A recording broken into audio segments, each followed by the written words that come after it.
Good day. This is the first part of our lecture about AutoCAD editing tools. By the end of this lecture, you will have a foundational understanding of some of AutoCAD editing tools, such as the Move tool, Copy tool, Rotate tool, Scale tool, Trim tool, Extend tool, and Fillet tool.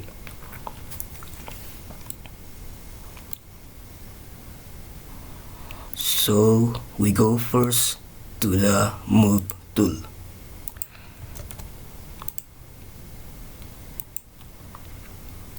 Move tool. Click Home, Modify, and go to Move. So we go to Home, Modify, and then we click Move. Or type M, then press Enter. Select the circle located at the left side and then right click to accept the selection. So we select this circle and then right click to accept the selection. Select the center of the circle as the base point. We select the center of the circle as the base point. Make sure that the ortho mode is activated. We check our ortho mode, it is activated. Now move the cursor toward right and pick a point as shown. The circle will be moved to the new location as shown. So we pick a point to the right of this circle. So the circle was moved. That is now the Move tool. The next is Copy tool. Click Home, Modify, and go to Copy on the ribbon. Home, Modify, Copy. Or type CO, then press Enter. Select the two circles and then right click to accept the selection. We select these two circles, right click to accept the selection. Select the center of the circle as the base point. We select the center of this circle as our base point. Make sure that the ortho mode is active. Let's check if our ortho mode is active. It is active. Move the cursor toward right. Type 300 and press Enter. The selected entities get copied and placed at the defined location as shown. So we go to the right and then we type 300, then press Enter. 300, Enter. So the two circles were copied to the right. The tool is still active and you can still place the copied entities at various locations if required. So the tool is still active and you can click anywhere. Press the Escape key to deactivate the tool. So we press the Escape key to deactivate the tool.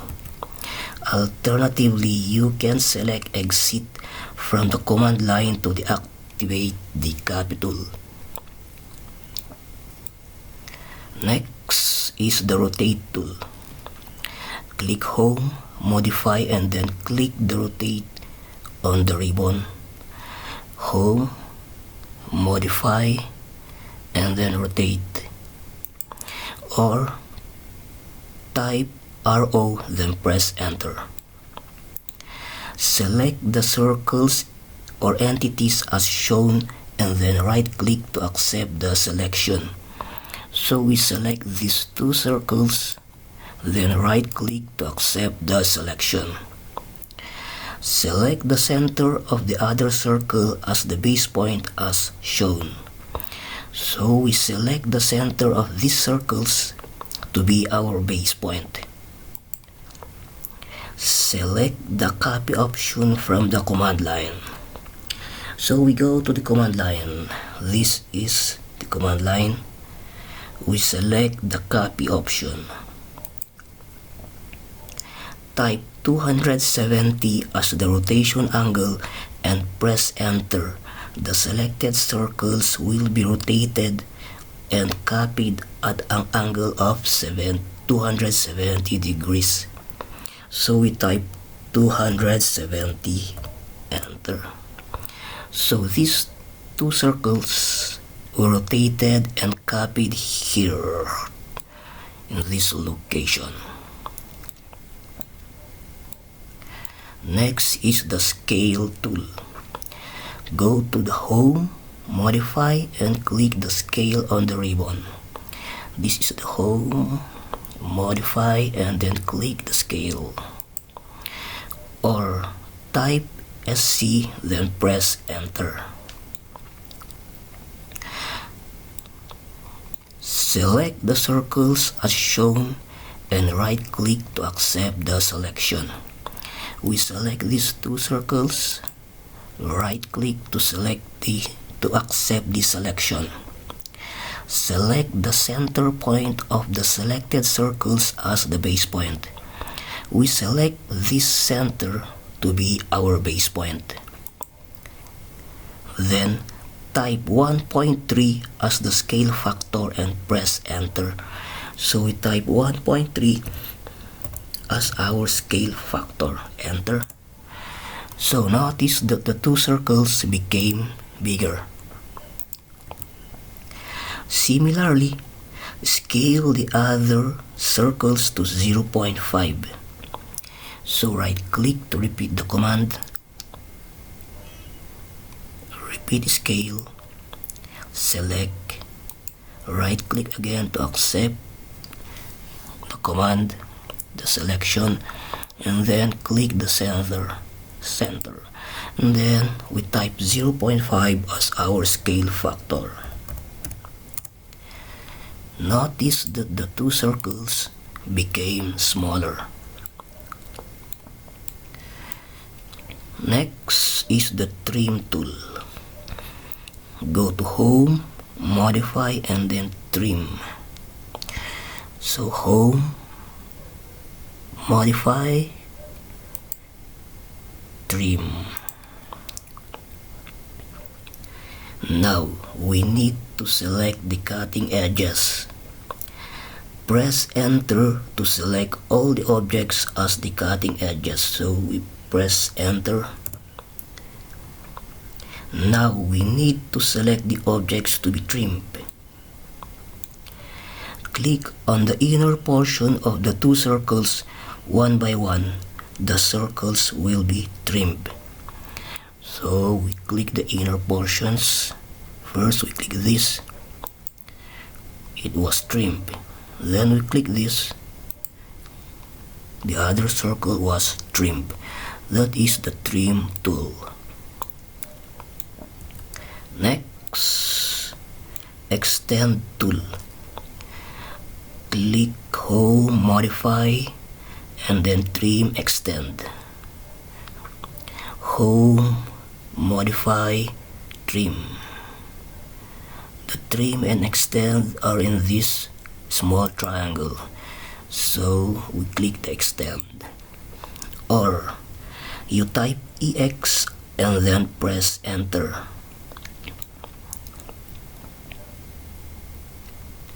Select any line or edge to extend. See the preview of this extension up to the boundary edge. This is preview, okay? So if you want to extend this, just put your cursor here, then click. And then if you want to extend this on this boundary, just go here and then click. That is the extend command. So this is preview.